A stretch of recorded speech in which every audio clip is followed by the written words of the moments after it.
déjà demandé c'était quoi le bonheur? C'est quoi qui te rend heureux? Puis là, la question c'est qu'est-ce qui te rend réellement heureux? Souvent, quand on se pose la question est-ce qu'on est heureux, on va regarder ce qu'on a. On va regarder ce qu'on va avoir accompli. On va regarder ce qu'on fait. On va regarder c'est qui est autour de nous. Est-ce qu'on est satisfait de ce qu'on a? Mais ce bonheur-là, c'est un bonheur qui dépend de l'extérieur. C'est un bonheur qui fait en sorte que quand les variables sont pas là, on n'a pas le choix d'être malheureux. Et là, on aurait à se poser la question, est-ce que c'est sain d'associer le bonheur à quelque chose qui n'est pas là naturellement? Est-ce que si on n'est pas en couple, on est destiné à être malheureux? Est-ce que si on est pauvre, on est destiné à être malheureux? Est-ce que si on n'a pas encore trouvé l'emploi de nos rêves, on est destiné à être malheureux? Et si on n'est pas capable d'enfanter ou d'avoir d'enfants, est-ce qu'on est considéré, on est obligé d'être malheureux? Puis si on n'arrive pas à trouver des gens avec qui qu'on connecte puis avoir des amitiés qui en vaut la peine, est-ce qu'on est certainement malheureux? Parce que si le bonheur dépend des variables externes, on finit par toujours dépendre d'avoir la bonne personne au bon moment, d'avoir l'argent au bon moment, d'être capable de s'habiller de la bonne manière, d'être capable de réussir. Mais le bonheur, et s'il pouvait être ici, déjà, maintenant? Et si on n'avait rien besoin d'accomplir pour être heureux? Et si on n'avait pas besoin de rien avoir pour être heureux? Ça serait pas plus simple? C'est ça que je te propose avec l'activation de ce mois-ci. On va parler de bonheur, mais on va parler du bonheur qui vient de l'intérieur. Parce que si on dépend de l'extérieur, dès que les variables ne sont pas là, c'est sûr et certain qu'on devient malheureux. Mais si le bonheur est un choix qu'on peut prendre à chaque instant de notre vie, qui est vraiment juste en fonction de la perception qu'on va avoir de la situation qu'on est en train de vivre. Si le bonheur ne dépend pas de l'état émotionnel des autres, de la satisfaction des autres, de l'opinion des autres, alors on peut choisir d'être heureux ici maintenant. Mais comment qu'on fait pour garantir ce bonheur-là? Moi, je pense que premièrement, c'est une compétence qui se développe, mais je pense surtout que c'est une activation qu'on doit aller chercher à l'intérieur de nous, d'être capable de se dire à nous-mêmes, je m'aime pour vrai. J'aime ma vie ici maintenant, même s'il n'y a rien qui change. Tout ce qui m'arrive arrive pour moi, parce que c'est ça la vie.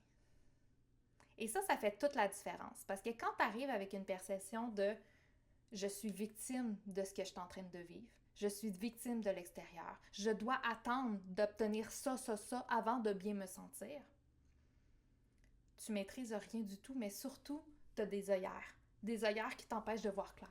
Des œillères qui vont souvent faire en sorte que tu vas focaliser sur le négatif puis tu vas finir par oublier le positif qui est déjà ici maintenant. Puis ça fait toute la différence parce que la minute où tu es capable de choisir le bonheur, tu es capable de commencer à voir le positif qui est ici maintenant. Et cette énergie-là de gratitude qui va faire en sorte que tu vas être capable d'identifier le positif va aussi faire en sorte que tu vas être plus disponible pour voir les opportunités. Fait que quand on attend que quelque chose arrive, que la situation change pour se sentir heureux, on est en train de se fermer à la possibilité que ce qu'on vit maintenant n'est pas déjà suffisant et ne peut pas s'améliorer. Puis là, oui, je parle d'amélioration.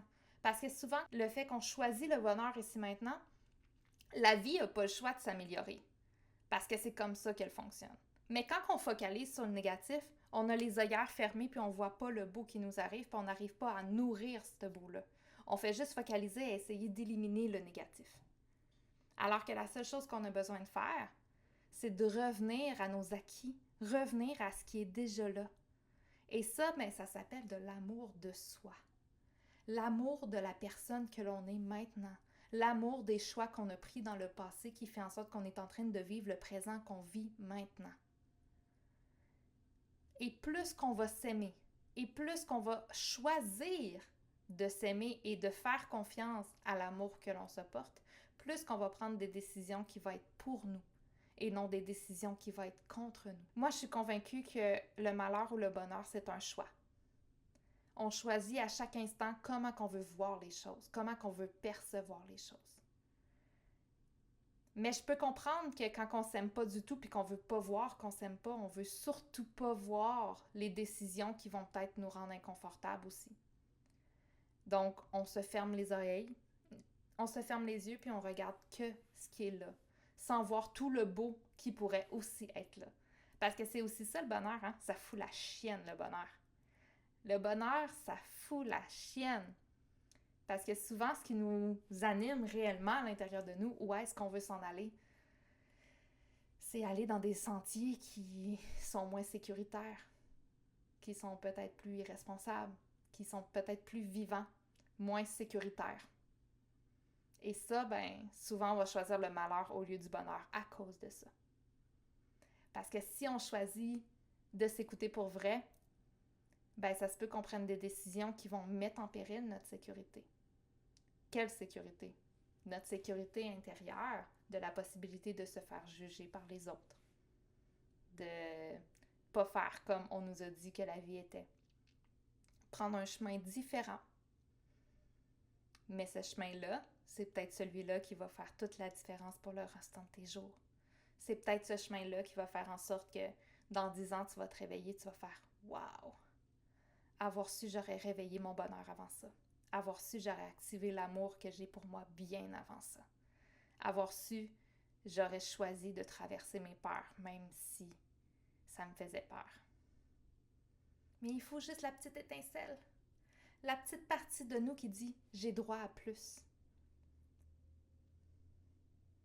Puis le plus, il est ici maintenant. Il est dans la perception que tu vois des choses. Parce que là, je t'ai rendu loin, là. Je t'ai rendu dans le futur. Mais tout ça part de la décision que tu prends ici maintenant. Sans rien changer aux variables qui sont ici maintenant. Tu as déjà le droit d'être heureuse, d'être heureux ici maintenant. Puis tu as vu, j'ai utilisé le mot droit. Parce que dans l'éducation qu'on a reçue, généralement, le bonheur ne fait pas vraiment partie de nos valeurs. On ne nous a pas vraiment éduqués pour qu'on soit heureux. On nous a éduqués pour qu'on soit de bons adultes responsables qui suivent les règles, puis qui posent pas trop de questions, puis qui attendent de se faire récompenser par le système. Mais ça l'éteint. Ça nous éteint progressivement, jusqu'à temps qu'on finisse par mourir et ne plus savoir comment revenir en arrière. Mais le bonheur, c'est vivant, c'est vibrant, puis ça nous énergise tellement qu'on finit par avoir toute l'énergie nécessaire pour traverser n'importe quel inconfort. Fait que c'est ça qu'on va regarder ensemble le prochain mois.